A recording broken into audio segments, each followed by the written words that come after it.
내 이름은 사타케 히로우미. 사타케 히로우미 살인 용의자로 체포한다. 네? 누명을 뒤집어 쓴 무고한 남자다. 사건은 내가 한밤중 편의점에 갔을 때 시작됐다.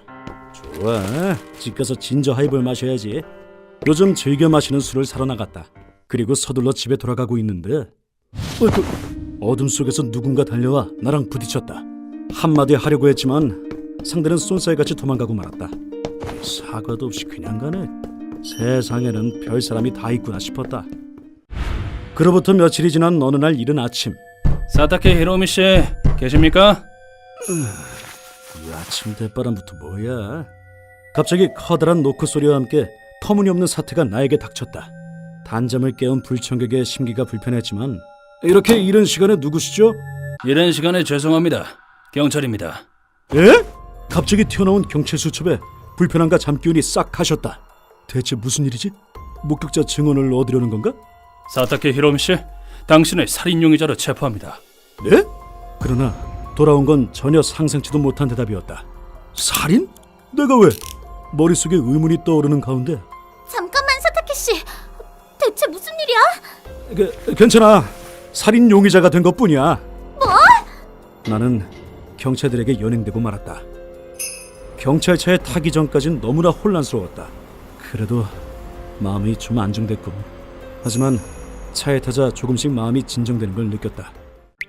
생각해보니 키토의 조수가 된 후로 늘 차를 타고 위험한 곳에 향했지.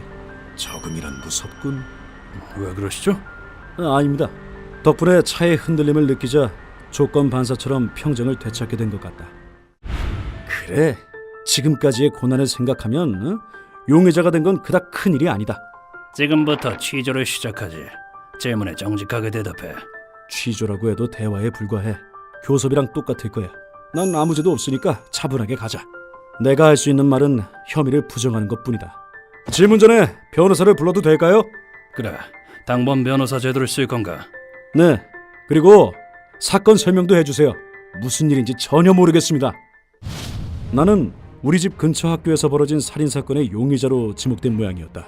피해자는 20대 여교사. 흉기로 무자비하게 살해당했어. 전 범인이 아닙니다. 증거는 있습니까? CCTV에 당신 모습이 찍혔어. 사건이 발생한 건 며칠 전 그날 밤 내가 편의점에 갔던 날이다. 애초에 그 교사랑 면식도 없고 학교에도 간 적 없습니다. 그럼 CCTV에는 왜 찍힌 거지? 이건 경찰의 취조수법이다. 내가 찍혔는지도 확실하지 않아. 그렇다면 변호사가 올 때까지 묵비권을 행사하죠. 묵비권? 정당한 권리 아닙니까? 상대방의 패를 모른다면 섣불리 말하지 않는 것이 현명하다. 장기간에 걸친 키토와의 여행은 시간이 남아 돌아서 사타케, 경찰한테 체포당하면 물증이 나오지 않는 한 묵비권을 행사해야 돼. 그렇군. 자기 입으로 말하면 역으로 이용당하니까. 경찰에 체포당할 때 대처법을 들어뒀던 게 여기서 도움이 됐다. 형사는 한숨을 쉬더니 자신의 패를 하나 보여줬다. 당신이 찍힌 건 교문 앞 CCTV였어. 뭐 집히는 데 없나? 교문 앞은 다들 지나가는 길이잖아요. 형사는 아마 내가 그걸 교내 CCTV로 착각해서 물건을 떨어뜨려서 잠깐 들어간 거지. 전 아무 짓도 안 했어요. 자식! 역시 학교에 들어갔구만! 이렇게 실언을 하길 기다리고 있는 걸 테지. 이제 뭐가 찍혔는지 안다면 묵비권을 행사할 필요도 없다. 네, 그날은 편의점에 다녀왔습니다. 그 증거는 있어? 그때 영수증입니다. 상대가 의심을 풀도록 움직여야 한다. 그 외에는 영화에 나올 법한 협박이나 폭력은 없었고. 학교 앞을 지나갈 때 검은 옷을 입은 사람과 부딪혔다고. 예, 제가 찍힌 영상이 없었나요? 자네밖에 없었어. 진실을 확인하기 위한 질문이 이어졌다. 취조를 마친 나는 유치장에 들어가게 됐다. 이불은 저걸 쓰고 세탁물을 아침에 내놓도록. 갈아입을 옷도 없는데요? 원한다면 빌려줄 수도 있어. 유치장은 열악할 줄 알았는데 개인실이 마련된 깔끔한 환경이었다. 다음 날엔 변호사와 접견할 수 있었다. 키토라는 사람한테 연락해서 변호사 선임을 부탁해주세요. 알겠습니다. 취조 대응에 관한 지식은 경찰이 관련된 사건을 자주 겪은 키토한테서 배웠다. 그 후로 며칠은 유치장과 치주실을 오가며 보냈지만 이제 잠이나 자야지. 식사와 목욕, 취조를 제외하면 솔직히 아무것도 할 게 없었다. 하지만 지금은 생각할 문제가 많아서 한가롭지는 않다. 흉기도 못 찾았고 제 지문도 안 나왔잖아요. 그건 그렇지만 CCTV에 자네가 찍혀 있잖아. 몇 번을 얘기합니까? 교문 앞은 아무나 지나갈 수 있잖아요. 일단 체포당한 이유가 너무 억지스러웠다. 보통 범인이라고 확정돼야 체포하는 거 아닌가? 근데 증거라곤 꼴랑 CCTV 영상 하나에 담당 형사도 왠지 납득이 안 가 보였어. 그래서 흉기나 지문이 없었다는 정보를 나한테도 알린 거겠지. 나는 키토가 선임한 변호사에게 그 얘기를 전했다. 우선 계속 무죄를 주장하세요. 그리고 조서에는 절대 서명하지 마시고요. 알겠습니다. 서명을 하면 내용이 엉터리라도 죄를 인정한 게 된다고 한다. 그리고 이건 부탁하신 책입니다. 체포 후 구류기간은 20일, 길어봤자 40일. 하지도 않은 짓으로 감옥행이라니 절대 안 될 일이지. 그동안 내가 할 수 있는 건 무죄를 주장하는 것뿐. 그 형사님이라면 내 주장이 통할 거라 생각했지만 지금부터 취조는 내가 한다. 기필코 자백하게 만들어주지. 잘 부탁드립니다. 인생은 그리 만만치 않았다. 담당 형사가 바뀐 후로 취조도 180도 달라졌다. 자백해! 니놈 짓이잖아. 아닙니다. 전 아무 죄 없어요. 이전과 달리 이번 형사는 강압적인 취조 방식을 마음껏 활용했다. 사건과 관계없는 취조 질문을 내뱉고 대기업에 다닌 모양이던데 2번이나 해고를 당하다니 딱 봐도 멀쩡한 놈은 아니군. 뭐 과거의 일을 들춰내며 나를 조롱했다. 물론 폭력과 폭언을 수반한 취조는 요즘 세상에 안 될 일이다. 이봐, 요즘 세상에 이런 짓을 해도 돼? 풀려나면 내가 다 밝힐 거야. 에? 그러나 말대꾸를 하면 무차별한 폭력이 쏟아진다. 더러운 살인마 주제에 어디서 말대꾸야! 전문적인 훈련을 받은 경찰의 주먹과 발은 상당히 강력했다. 상처투성이로 취조실을 나서는 내 모습에 경찰들도 다 눈치챘을 게 분명했다. 얼른 가자. 대체 왜 다들 못 본 척을 하는 거지? 그런데도 다른 경찰들은 아무런 조치를 취하지 않았다. 하루 취조 제한 시간은 8시간. 매일 그 시간 동안 괴롭고 처참한 폭언과 폭력을 당했다.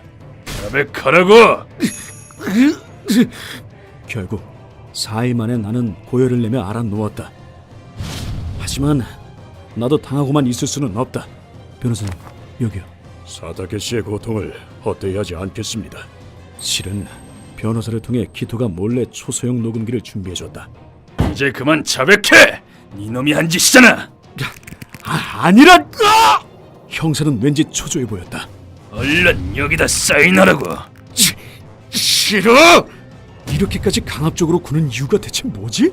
폭력적인 취조에 거의 한계에 다다랐다. 그런데 사타케 씨, 진범이 잡혔어요. 석방입니다. 네? 갑자기 자유를 되찾았다. 그러자 그 형사가 갑자기 무릎을 꿇고 사과했다. 정말 죄송합니다, 사타케 씨. 범인은 경찰청 윗선의 가족이었어요. 뭐라고요? 그래서 사타케 씨를 범인으로 몰아 자백을 받으란 명령이 떨어진 겁니다. 그리고 믿을 수 없는 진실을 말하기 시작했다. 그리고 그 증거 영상은 범인의 모습을 편집으로 지운 겁니다. 그럴 수가... 근데 그걸 어떻게 알았죠? 누군가가 범인의 증거를 세상에 퍼뜨렸어요. 대체 누가 그런 일을... 그 후 첫 번째 담당 형사의 안내를 받고 경찰서를 나섰다. 사타케 씨, 정말 죄송했습니다. 네, 그렇게 나에게 고통을 줬던 그 형사는 코빼기도 안 보였다. 그 후 경찰서에서 기다리고 있던 키토와 합류한 나는 변호사와 만나 얘기를 나눴다. 5인 체포의 폭력 취조면 국가를 상대로도 이기고도 남아요. 사타케, 어떻게 할래? 그거야 당연히 고소해야지. 첫 번째 형사의 사과는 받았지만 그걸로 퉁칠 문제가 아니다. 이렇게 나의 재난은 막을 내렸지만 마음에 걸리는 게 하나 있었다. 범인은 대체 어디로 갔을까? 글쎄, 계속 행방불명이래. 그 가족이라던 윗선도 파면당해서 철저히 수사가 진행 중이라고 한다. 그렇게 쉽게 수사망을 빠져나가긴 힘들 것 같은데. 죄송합니다. 아니요, 저야말로. 다른 생각을 하다가 그만 어떤 남자와 부딪히고 말았다. 다행히 가볍게 부딪힌 정도라서 별 문제는 없었지만, 응?